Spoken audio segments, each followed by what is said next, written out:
Salve, galera tricolor! Tudo bem com você? Eu sou o Olavo do canal Salve Tricolor e estou trazendo para você o Drops ST3 de hoje, no Pique do Rádio, tudo sobre o que aconteceu sobre o tricolor nessa data, tá bom? Eu volto logo após a vinheta com tudo para você.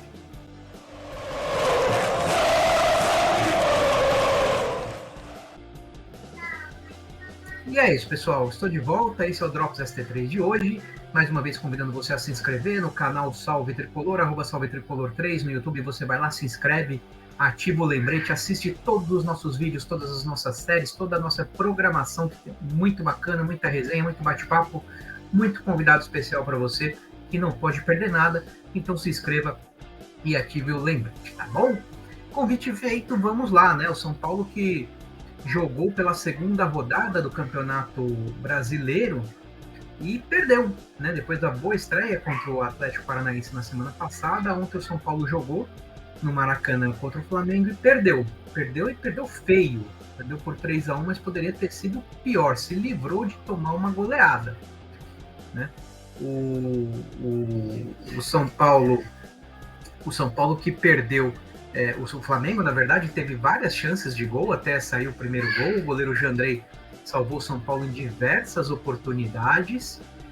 E no fim das contas, né, aquela saidinha manjada do São Paulo, depois da terceira saidinha manjada que o Jandrei acabou salvando o time, na quarta vez, né, uma saída errada com o Nestor, o Flamengo não perdeu a oportunidade e abriu o marcador, fez 1-0.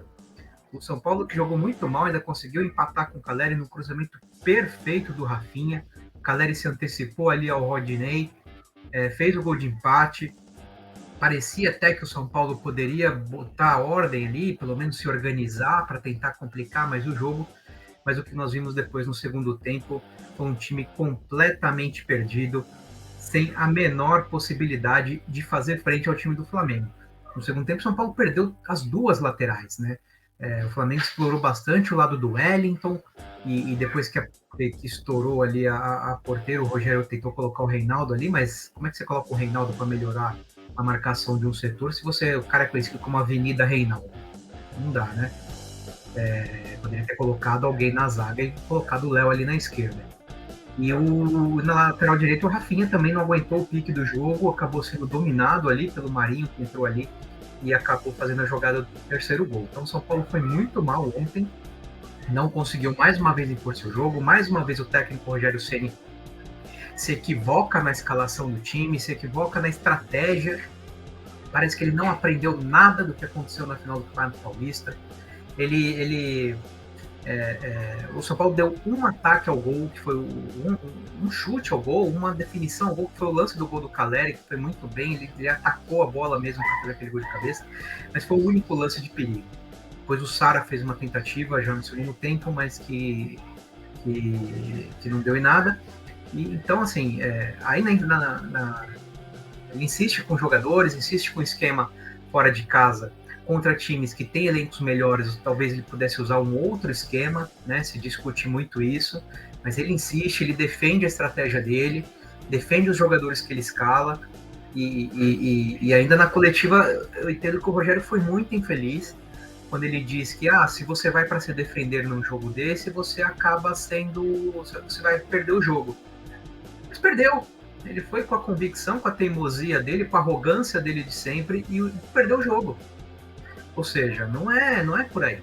Né? Então ele tem que ter essa humildade de reconhecer que tem jogos que talvez o São Paulo deva alterar o seu esquema ou rever os jogadores que são escalados de acordo com o adversário. Né? O São Paulo hoje não é o time que tem o elenco que é quem vai dominar, que é quem vai propor determinados jogos. Dependendo do adversário, o São Paulo tem que se adaptar ao jogo. Né? E talvez seja isso que o técnico Rogério Ceni esteja tendo uma grande dificuldade de enxergar. Porque a desculpa está sempre pronta quando perde. Uma hora é porque não tem volantes altos, outra hora é porque não tem água na piscina, tem mais. Outra hora, agora a desculpa da vez é porque a tabela, né? A tabela é complicada, a culpa é da tabela, perdeu o jogo. O que acontece é que ele nunca admite que o time jogou mal, né? Ele nunca admite que o time jogou mal, que ele errou na estratégia, que ele errou na escalação, que ele poderia ter usado jogadores diferentes, né? Então, o técnico Rogério Ceni aí, ele precisa ter um pouco mais de humildade e também admitir quando ele não vai bem, né? Porque os jogadores nem sempre vão bem, os árbitros nem sempre vão bem e o técnico nem sempre vai bem. Então, não custa nada ele admitir, eventualmente, que ele errou na estratégia, que ele errou na escalação. A gente conversa com bastante torcedores e tem muito torcedor que apoia o Rogério de forma irrestrita. Né? Então ele tem que entender isso, que apesar dele errar em vários jogos por causa da teimosia dele, ainda a torcida ainda confia. Né? Então, de repente, dar um passo para trás e admitir que ele também não vai bem algumas vezes, talvez trouxesse mais ainda a torcida ao lado dele, porque senão fica passando um papel de arrogante. E já tem também, por outro lado, alguns torcedores que estão começando a cansar desse estilo do técnico Rogério Ceni. Tá? Bom, na minha opinião, os melhores em campo foram o Caleri e o Jandrei. O Caleri mais uma vez representando lá na frente, fez o gol de empate, um jogador inteligente que fez na jogada ali com o Rafinha o cruzamento para ele poder lá definir. É um cara que propõe, que se esforça pelo time, que marca e não fica só nisso, né?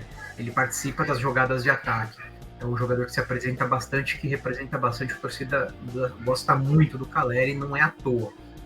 E o Jandrei, porque se não fosse o Jandrei, esse jogo poderia facilmente ter sido 5, 6.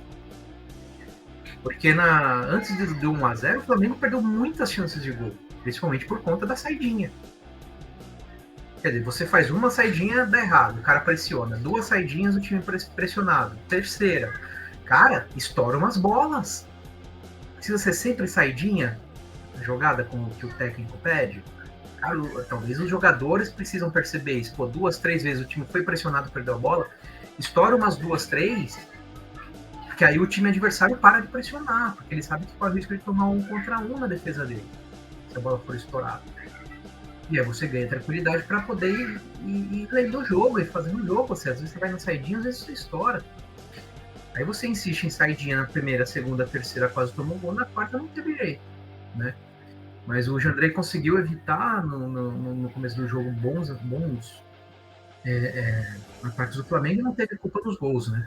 A marcação na defesa muito ruim, Diego Costa e Léo deixando muitos buracos, isso foi nítido no primeiro gol do Gabriel, depois no terceiro gol do Arrascaeta, né? Nítido buraco na defesa, buraco entre os 2 zagueiros ontem, muito mal posicionados, né? O Maia sentiu muito jogo, mais uma vez um jogo que ele erra muitos passes, é um excelente jogador, um futuro brilhante, mas ele precisa aprimorar esse fundamento de passe, ainda mais quando ele é pressionado, né? Ele sentiu muito o Maracanã ontem e isso fez diferença. E assim como o Nestor também, um jogo muito ruim, de muitos erros de passe. Alisson e Éder, mais uma vez, apagadíssimos. Né? O Alisson não é o mesmo Alisson que chegou e fez diversas apresentações razoáveis para boas. Dessa vez ele está fazendo de razoável para baixo, para ruim. Né? E parece estar indo mais próximo do Alisson, que terminou a temporada no Grêmio, que a torcida deu graças a Deus foi embora. Né? Então ele precisa rever, de repente, o seu posicionamento em campo. E o Éder, que... Assim, eu gosto do Éder, eu gostei quando o São Paulo contratou o Éder, porque ele é forte e o papel dele ali é prender o melhor zagueiro do time adversário para que o Caleri fique mais solto. Esse é o papel do Éder, né? E óbvio, quando essa bola sobrar para ele, né? Ele também participa de algumas triangulações, coisa e tal. Ontem o jogo não foi para isso. E aí é por isso, mais uma vez, eu não acho que a culpa é do Éder. A culpa é do técnico que escala o Éder. Porque não era jogo para ele. Talvez fosse jogo para ele se fosse no Morumbi, né? Mas no Rio de Janeiro, de repente, você precisaria mais de um Rigoni, de um Marquinhos, de alguém veloz, alguém inteligente para puxar um contra-ataque. Um cara de velocidade para ficar ali ao lado do Caleri. Você reforça o meio, coloca alguém de velocidade ali. Né? Então, mas também é apagado novamente o Éder. E o Igor Gomes, A escalação dele já não tem mais explicação. Então, assim, imagine a atuação. Não faz sentido. Né? Então, muitos erros no jogo de ontem, principalmente do técnico Rogério Ceni, que precisa rever seu posicionamento, rever sua postura como técnico, como representante do torcedor do São Paulo ali no trabalho que ele faz, na forma como ele fala com o torcedor. Ele precisa admitir que ele também vai mal em alguns momentos, principalmente na escalação e na estratégia em jogos importantes fora de casa. Né? Uma coisa é você bater o Manaus, outra coisa é você bater o São Bernardo, fazer sequência invicta aí no Paulista. Outra coisa é quando você precisa encarar jogo grande. Né? Pegar o Palmeiras, pegar o Flamengo, daqui a pouco tem o Galo, daqui a pouco tem outros times aí fortes. A Copa do Brasil também vai avançando. O São Paulo precisa rever o técnico, precisa rever. Ele é o comandante, ele que escala, ele que treina. Será que ele não está testando variações no treino? Né? E aí é que eu faço a pergunta para vocês. Por que o São Paulo não ganha jogos importantes fora de casa? E tem uma sequência difícil agora. Né?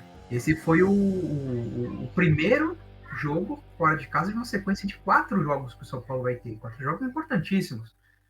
Porque na quarta tem Copa do Brasil contra o Juventude fora de casa. Não pode bobear. Já no fim de semana, no sábado, tem o Bragantino lá em Bragança. Quer dizer, perdeu ontem. Se perde do Bragantino de novo, já começa a ficar... Tudo bem, estamos no começo do campeonato, mas você já começa a ficar distante. Tá bom. E depois você tem o jogo com o Jorge Wilstermann lá na Bolívia, né, na altitude. Então, assim, o São Paulo precisa mudar urgentemente a sua postura em jogos importantes fora de casa. Né? E rever. Porque essa tanta teimosia no esquema, na estratégia, né? Porque a insistência em alguns jogadores que não fazem sentido no time em alguns jogos, como é o caso do Éder, os mais questionados, Igor Gomes e Éder, né? Eu entendo a função do Éder, mais até do que a do Igor Gomes. A do Igor Gomes, para mim, não faz o menor sentido com os jogadores que o técnico tem no elenco. Mas para alguns jogos não é para escalar o Éder nem o Igor Gomes. Né? E talvez nem o Léo, talvez fosse Arboleda e Diego, talvez fosse Arboleda e Léo. Mas talvez ontem, jogo importante, você coloca o melhor zagueiro do time. Tá? Então o técnico, ele por que essa insistência em usar o Igor Gomes como um jogador que vai fazer o tal serviço sujo? Ele não faz. Ele não faz nem o que ele deveria fazer, que é ser um meia, que arma, que participa das jogadas de ataque, e muito menos faz o tal serviço sujo, porque ele só cerca. Abre lá os braços de boneco de posto dele lá e fica lá só cercando, não acontece nada. Então, por que você não... Será que o técnico no CT, durante os treinos, ele não treina, de repente, uma opção com 3 zagueiros? Para você não sofrer tanto com as laterais, para o Rafinha não sofrer tanto, para o Wellington não sofrer tanto, para o Maia não ficar sobrecarregado? Será que ele não pode testar, por exemplo, colocar mais alguém ali para ajudar o Maia? Não o Nestor, porque o Nestor não tem assim, muito essa característica. Ele acaba perdendo muita bola. Mas por que não Luan e Maia? Né? Luan e Maia muita gente vê como os novos Mineiro e Josué. Mas por que não testar os dois? Ainda não teve nenhum jogo com os dois jogando junto. Ou joga um ou joga o outro. Né? E o Luan quase não tem jogado. Ontem nem viajou, porque segundo o técnico Rogério Ceni, ele estaria aprimorando a forma física. Né? Então, por que você não colocar... Você tem ali, além do Luan, mas você tem a opção do Andrés, que era o tal volante alto, que foi uma das desculpas que o técnico Rogério Ceni utilizou em outro momento. Por que você não dá mais chance para o Gabriel Neves? Eu não sei porque o Gabriel Neves não fica nem no banco mais. É impressionante o que esse jogador tem passado no São Paulo. Ele deve treinar muito mal. Mas ele era destaque lá no Nacional do Uruguai. A gente não está falando de um time pequeno na América do Sul, a gente está falando de uma potência sul-americana. Talvez não viva seus melhores momentos, mas era um jogador importante de um time grande da América do Sul. Talvez devesse receber um pouco mais de oportunidades. E aí você adianta o Rodrigo Nestor e tira o Igor Gomes do time, porque aí você consegue fazer o Nestor chega bem no ataque, chuta bem de fora da área. Então você com o Luan e Maia ali protegendo mais e liberar mais o Nestor, é uma possibilidade. Ou você joga com 3 zagueiros. Então é isso, o técnico Rogério Ceni precisa admitir que o time precisa de mudanças, ou que não pode se utilizar só um esquema. e que não pode ficar com desculpa esfarrapada. O torcedor não é tonto, o torcedor não é bobo. Rogério, você foi um mito como jogador. Um mito. Um dos maiores da história do São Paulo. Agora, como técnico, você é só um técnico. Né? Não conquistou quase nada ainda. Tá? Então, você precisa ser mais humilde. E admitir que o time tem que jogar também com esquemas e estratégias diferentes. Bom, notícias boas. Ontem o André Anderson entrou, mas foi muito regular, praticamente assim, sem muita avaliação. E o Sara, né? O retorno do Sara sim, foi muito importante. O jogador ficou muito tempo, mais de um mês contundido aí com uma entorse. Retornou e vai fazer muito bem ao time. Quem sabe até na quarta-feira, pela Copa do Brasil, ele já receba a chance de jogar como titular. Né? E, bom, vamos então falar um pouquinho agora de Copa. O próximo compromisso, na verdade, do brasileiro é no sábado contra o Bragantino, lá em Bragança Paulista, tá? E aí vamos ver o time, provavelmente, o técnico Rogério Ceni deve fazer aí, dessa vez não vai poder colocar o time reserva como tem feito na Sul-Americana, porque é um jogo importante de Copa do Brasil, né? São Paulo, pela Copa do Brasil, joga contra o Juventude quarta-feira, 7h30 da noite, lá em Caxias do Sul, né? E talvez o técnico Rogério Ceni faça uma mescla entre os jogos de hoje e contra o Bragantino pelo Brasileiro do time. Então ele deve avaliar o saldo de ontem, né, da tragédia de ontem lá no Rio de Janeiro, e talvez mescle o time para esses dois jogos. Então o provável time do São Paulo para quarta-feira deve ser, né, dando mais, obviamente, ênfase para os chamados titulares, né? Tanto para quarta quanto para o fim de semana. Então, para quarta-feira, o time que deve jogar, deve entrar em campo contra o Juventude, deve ser Jandrei, Rafinha, Diego, e aí Léo ou Arboleda, e o Wellington ou o Reinaldo. Talvez o Luan ganhe uma chance no meio campo para jogar junto com o Nestor, o Alisson, e aí a volta do Gabriel Sara. E na frente, talvez ele insista aí com o Éder e Caleri. Como o jogo com Juventude seja um jogo mais de força, mais pegado, talvez até faça sentido a escalação do Éder ali para fazer um jogo mais prensado ali com os zagueiros para ver se a bola sobra para o Caleri. Mas ele precisa avaliar, né? Para jogos grandes, talvez contra o Bragantino talvez não sirva esse esquema, tá? Então, pessoal, é isso. O Drops ST3 de hoje abordando aí o que aconteceu ontem, abordando um pouquinho dessa situação com o técnico Rogério Ceni, que insiste com suas convicções e que ele precisa admitir que talvez ele precise mudar um pouquinho o seu jeito de pensar. E na quarta-feira toda a expectativa aí para esse jogo contra o Juventude. Por favor, deixe sua opinião, fale sobre o Drops de hoje, sobre os assuntos, o que você achou do jogo de ontem. O São Paulo realmente foi muito mal, poderia ter conseguido um resultado melhor, onde o técnico Rogério Ceni poderia mudar o time. Deixe aí sua sugestão de escalação para o Drops ST3 de hoje, tá bom? Mais uma vez agradeço a sua parceria, agradeço a sua audiência aí com o nosso Drops, que tem sido muito boa, e continue com a programação do canal Salve Tricolor, mais uma vez o convite para você se inscrever e ativar o lembrete, tá bom? E só inscrito no canal você consegue participar no chat quando tem as resenhas, tá bom? Bate-papo aí com os parceiros do canal, né, de outros canais que também falam do Tricolor, com jornalistas, com os jogadores, o Lendas Tricolores está aí, o Campeões Tricolores também vem aí. Então não perca nada, se inscreve e ativa o lembrete, tá legal? É isso, pessoal, o Drops SC3 vai ficando por aí. Salve Tricolor!